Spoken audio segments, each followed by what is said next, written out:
Hello everyone. Laging nagtatanong ang mga kapwa natin pollution control officer kung ano daw ang content ng engineer's report na isasubmit sa DENR-EMB Regional Office sa pag-apply ng discharge permit.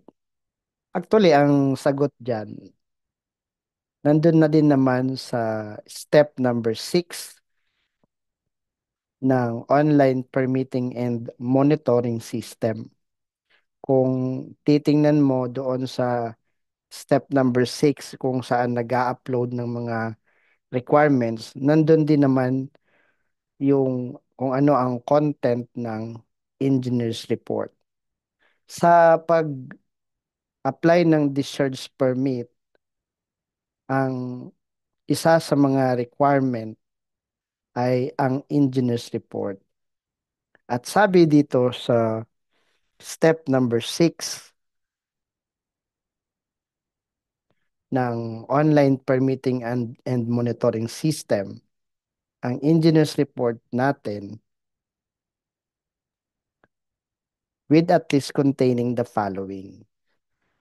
Number one, itong signed by PME, CHE, sanitary engineer, or accredited PCO. So kadalasan ng mga tanong ay dahil engineer's report, dapat ay engineer ang gagawa. Pwede rin itong isang accredited PCO ng isang establishment. At kung talagang hindi walang technical know-how, pwede ang isang engineer. Sa engineer's report, mas mabuti kung countersigned ng managing head. Dahil ang ibang regional offices, pagka po usapang engineer's report, prepared by an appropriate professional or an accredited PCO, mas maganda na countersigned ng managing head. Isa din sa content ng India's report, number 2, name of project or business. At hindi dapat yan mag-iiba doon sa na-acquire na environmental compliance certificate or certificate of non-coverage. So kung ano ang nakasulat doon na name, dapat consistent sa report. Number 3 is the brief description of manufacturing process involved. Kadalasan sa mga nagsisecure ng discharge permit ay nasa industrial setting at yung kanilang wastewater, ang source of wastewater generation ay industrial. So kaya pagdating sa pag-prepare ng engineer's report, makakabuti na i-describe yung manufacturing process involved. But it is true na di lahat naman engage sa manufacturing or processing. Kaya ang iba ay hindi naman sa paggawa ng engineer's report hahanapan ng description ng manufacturing process. Like doon sa mga establishment or project na domestic wastewater ang nage-generate o sa mga commercial establishment na commercial wastewater. Pero kung nagge-generate ng industrial wastewater, malamang they are engaged into processing or manufacturing. At meron silang manufacturing process. Number 4, relevant and may connection pa rin ito sa manufacturing process involved, yung production capacity, quality or volume, and the generic name of the products. So, napakalinaw na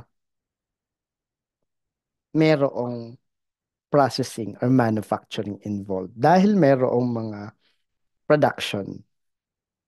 At sa ganitong pagkakataon, we just specify the production capacity. Lalong-lalo naka-reflect naman yan sa ECC or CNC, yung quality or volume and the generic name of the products. So, lalagay yan sa engineer's report. Sumunod sa outline natin for engineer's report is the nature and character of the applicant's wastewater and its physical and chemical composition. Well, may nature ang ating mga wastewater. Pwedeng domestic in nature, meaning halos puro organic. O meron namang hindi lang domestic, meron pang process wastewater na ibig sabihin kung ito ay nasa industrial setting, may processing or manufacturing, maaari yung wastewater na ma-generate is coming from production or processes. So may domestic wastewater, may process wastewater. So yung nature dapat ma-indicate kung domestic lamang ito or may process wastewater. Yung character naman at sa pagkakakilanlan mo sa ating wastewater with respect to physical characteristics, with respect to biological characteristics and chemical characteristics. Makikita mo lang yan kung meron tayong result of laboratory analysis. So we can identify the concentration of the BOD, the TSS, the oil in grease, the pH, the color, at kung meron tayong mga fecal coliform. So yung characteristics based on the result of laboratory analysis.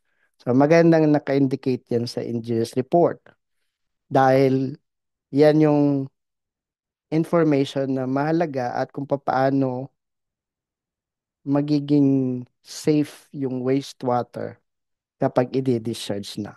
So what are the intervention na gagawin para doon sa safe discharge ng treated water? Isa sa content pa na kailangan nakalagay, the total daily volume of discharge of raw wastewater. So malagad dyan na merong method of measurement kung ano yung volume na papasok sa ating wastewater treatment system. Whether yan ay septic tank, oil and grease interceptor, o meron kang sewage treatment plant or wastewater treatment plant, it's important na nami-measure yung hydraulic loading, yung papasok. Kasi kaya ba yun ng ating treatment facility? So once na pumasok na yan sa ating system, so wastewater treatment system, dapat malagay sa report kung ano yung mga process involved, ano yung treatment process. Well, we can state yung physical treatment, biological treatment, chemical treatment, or we can specify the preliminary treatment, the primary treatment, secondary treatment, and advanced treatment or tertiary treatment. And every type of treatment available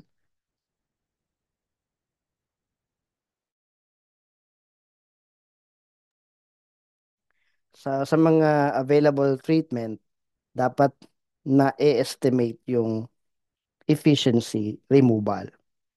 Like if you have the concentration of BOD, pagpasok ng treatment system, ano yung concentration ng BOD paglabas nito?